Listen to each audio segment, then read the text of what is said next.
अध्यक्ष महाशय, पूज्य गुरुजन वर्ग आणि माझ्या बालमित्रांनो, आज मी तुम्हाला 4 शब्द सांगणार आहे. ते तुम्ही शांतपणे ऐकून घ्यावेत ही नम्र विनंती. स्वातंत्र्य दिन म्हणजे अभिमान, श्रद्धा आणि कृतज्ञतेचा दिवस आहे. या दिवशी आपल्याला स्वातंत्र्याची किंमत समजून घेणं महत्त्वाचं आहे. शूरवीरांनी आपलं आयुष्य दिलं.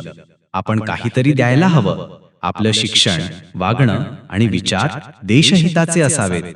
खोटं न बोलणं, शिस्त पाळणं हे सुद्धा देशसेवाच आहे. या दिवशी आपण फक्त झेंडा फडकवू नये, तर झेंड्याच्या आदर्शांनुसार वागायला हवं. एवढे बोलून मी माझे भाषण संपवितो. धन्यवाद. जय हिंद, जय भारत.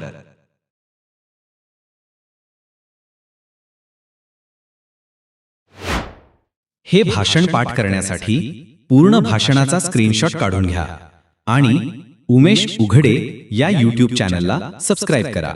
धन्यवाद.